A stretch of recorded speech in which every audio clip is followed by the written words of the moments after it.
పల్నాడు జిల్లా నరసరావుపేటలో మాజీ MLA Gopireddy Srinivasa Reddy municipal పారిశుద్ధ్యంపై తీవ్ర విమర్శలు చేశారు.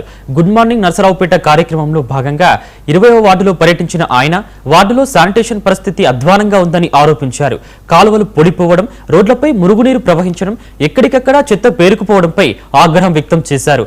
20వ వార్డులో స్వయంగా పర్యటించాలని మున్సిపల్ కమిషనర్ను డిమాండ్ చేశారు. అలాగే పట్టణ అభివృద్ధి, తల్లికి వందనం పథకం అమలుపై కూడా ఎమ్మెల్యే కూటమి ప్రభుత్వంపై విమర్శలు చేశారు. తల్లికి వందనం అందని లబ్ధిదారులతో కలిసి ఉద్యమం చేపడతామని గోపిరెడ్డి శ్రీనివాసరెడ్డి తెలిపారు. నీళ్లు ఎట్లా పోతాయి అనేది శానిటేషన్ ఎంత దరిద్రంగా ఎమ్మెల్యే గారు రోడ్డు మీద చీపురు పట్టుకొని ఫోటోలు కనీసం పెట్రోలింగ్ పోలీసులన్నా పెట్రోలింగ్ చేసే కార్యక్రమం చేసి దీన్ని నివారించి ఈరోజు నర్సరావుపేట వార్డుల్లోనే ఒక్కొక్క వార్డులో 150 నుంచి 200 మందికి పోయిన సంవత్సరం ఇచ్చిన వాళ్ళకి ఈ సంవత్సరం పడలేదు అమ్మఒడి. ఉదాహరణకి 25వ వార్డు 25వ వార్డులో 350 మందికి అమ్మఒడి పడల. గత సంవత్సరం తీసుకున్న వాళ్ళు 26వ వార్డులో 150 మందికి పడల.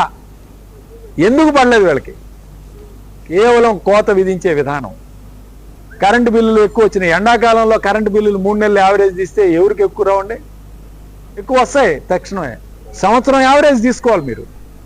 ఒక సంవత్సరం యావరేజ్ తీసుకొని మీరు ఇవ్వండి.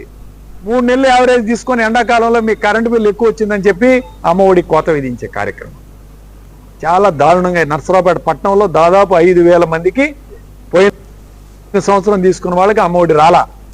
ఇవన్నీ కూడా విత్ పేర్లతో సహా తయారు చేస్తాం. లిస్టులు తయారు చేసి కలెక్టర్ గారిని కలిసి ఈ అమ్మఒడి అందరికీ ఇవ్వాలి, ఇలాంటి అర్హులైన వాళ్ళందరికీ గత సంవత్సరం తీసుకున్న వాళ్ళకైనా ఇవ్వాలి అని చెప్పి వైఎస్ఆర్ కాంగ్రెస్ పార్టీ